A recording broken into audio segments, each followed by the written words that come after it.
Kaminuza ya Kibungo yabanje kwitwa UNATEC ikaza gufungwa mu 2020 yitwa UNIC, yari ifatiye runini abatuye mu ntara y'Iburasirazuba ndetse n'abandi batagize amahirwe yo kwiga ku nguzanyo ya leta ndetse n'abacikirije amashuri. Ubu inzu yakoreragamo zimwe zatangiye kwangirika, izindi zituyemo abantu bazikodesha. Ingaruka z'ibi zageze kuri benshi nk'uko byemezwa n'aba baturage.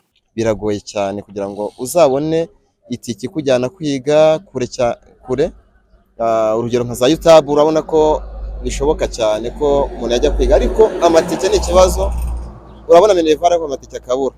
Rero mu cyifuzo mu ncamake turasaba aba bantu twatoye ko badufasha bakatuvuganira ku buryo ishuri ryaboneka rya kaminuza aho ngaha twegere muri Ngoma. Nari ujya gushakishiriza ahandi, ariko kuko yari iri hano yaradufashaga cyane abantu batigeze babona amaburuse yo kujya muri kaminuza za leta. Hari imikorere, hari uruva n'uruza rw'abantu baturutse hirya no hino mu gihugu baze kwiga muri iri shuri rya UNATEC. Habaga hashyushye, hari amafaranga, abantu ubona rwose hari imikorere. Ikintu nakisabira Perezida Kagame by'umwihariko nuko yadufasha rwose iri shuri rikongera rigakora. Joseph Karirangabo, umwe mu bahize bakuze, nawe avuga ko bibabaje kuba ikibazo cyo kuba nta kaminuza ikiri muri aka gace gisa nk'icyapfundikiwe.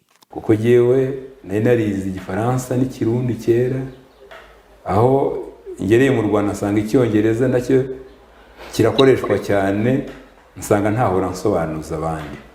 Ubwo nanjye nayizemo ariko natangiriye hagati. Birababaza rero kubwira abantu aho wize hatagihari kandi amazu n'abantu bahari.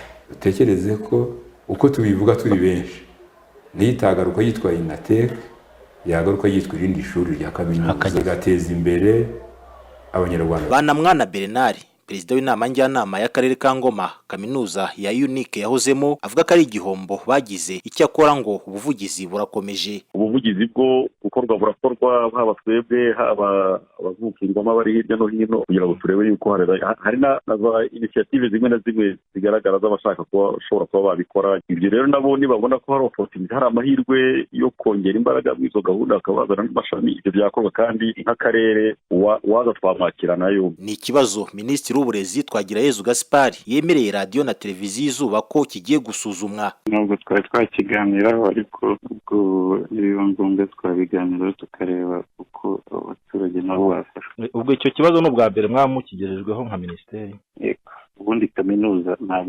ntabwo buri gace kose kabamo kaminuza. Nayo mpamvu nyine hari kaminuza y'u Rwanda ifite ibice bitandukanye, ariko hari na kaminuza zigenga nazo ziri kugenda ziyongera. Rero bivuze ko mu gihe twareba tukabona iyo distribution idahagije, abantu bakwadjustinga ida wenda bakagira inama kaminuza zigenga kuhakorera, ariko ibyo ngibyo ni ibintu nyine bikorwa muri planning.